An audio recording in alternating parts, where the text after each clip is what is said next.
जब एक बार माता लक्ष्मी ने भगवान श्री हरि से पूछा कि हे प्रभु, आप इस प्रकार निद्रा अवस्था में किस चीज का या फिर किन का ध्यान करते रहते हैं, तब भगवान ने माता से कहा कि हे सुमुखी, हे लक्ष्मी, मैं सर्वप्रथम तो निद्रा में नहीं जाता, यानी कि मैं निद्रा में नहीं जाता हूँ। मैं अपने माहेश्वर तेज पुंज का ध्यान करता हूँ। माता ने पूछा, प्रभु, ऐसा कौन सा तेज है जो आपसे भी ऊपर है, जिसका ध्यान आप भी करते हैं? तब भगवान ने कहा था, जो भगवान श्री कृष्णचंद्र ने गीता जी महारानी का उपदेश दिया है, उसी उपदेश यानी कि उन्हीं गीता जी के माहेश्वर तेज पुंज का मैं अपने अंदर साक्षात्कार करता हूँ। माता ने कहा, हे प्रभु, मुझे उन गीता जी महारानी के बारे में बताइए, उनके महत्व के बारे में बताइए। वे क्या हैं? वे गीता जी कौन है? तब भगवान श्री हरि विष्णु ने कहा था कि हे देवी, मैं ही गीता जी के स्वरूप में प्रकट हुआ हूँ।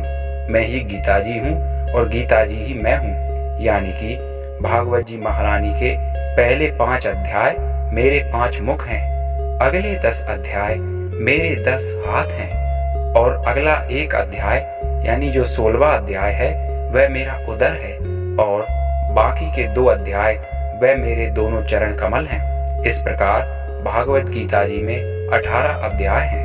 जो भी व्यक्ति गीता जी को एक बार संपूर्ण पढ़ लेता है, वह एक बार मेरे संपूर्ण स्वरूप को, जिसको भगवान अनंत यानी कि शेषनाग अपने 1000 फनों से, शिव जी अपने अनंत काल तक के जीवन में, और ये 33 कोटि देवता भी जिस मेरे स्वरूप को गुणगान नहीं कर सकते, वह व्यक्ति 18 अध्याय मात्र पढ़कर मेरे सारे स्वरूप का गुणगान कर सकता है, क्योंकि इन 18 अध्यायों में मैं ही विद्यमान हूँ। मैंने ही भागवत गीता जी के रूप में अपने 5 मुख, 10 हाथ, उदर और दोनों चरण कमलों सहित भागवत गीता जी के रूप में मैं ही प्रकट हुआ हूँ। जो भी व्यक्ति गीता जी महारानी का 1 श्लोक या आधा श्लोक, आधा छोड़ो 1/4 भी यदि कोई भागवत जी के श्लोक को पढ़ता है, तो वह व्यक्ति कभी नरक नहीं जाता। काल भी इतने सामर्थ्यवान नहीं है कि जो व्यक्ति भागवत जी महारानी को पढ़ता हो और उसे काल उठा कर ले जाए। हे देवी, वह व्यक्ति सर्वथा मेरे ही धाम को आता है और वह मुझ में लीन हो जाता है, यानी कि मेरे इस विष्णु स्वरूप में वह लीन हो जाता है। इस प्रकार भगवान श्री हरि विष्णु ने माता लक्ष्मी को भागवत गीता जी के बारे में बताया। भागवत गीता जी इस कल्प काल में, इस कली काल में मनुष्य को भगवान विष्णु से मिलाने का एक सरल माध्यम है।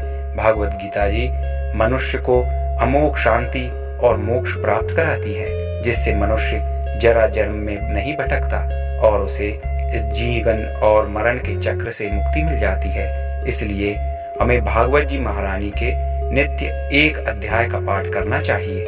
नित्य 1 अध्याय का पाठ भगवान श्री हरि का ही चिंतन है। जब आप भागवत जी का संपूर्ण पाठ कर लेंगे तो ऐसा समझिए कि आपने भगवान के उस संपूर्ण स्वरूप को पढ़ लिया है, या फिर उस संपूर्ण स्वरूप की महिमा का गुणगान कर लिया है, जिसका गुणगान भगवान अनंत शेषनाग अपने 1000 फनों से भी नहीं कर सकते। ये महिमा श्री भागवत गीता जी महारानी की है, जिनको हमें नित्य जरूर पढ़ना चाहिए।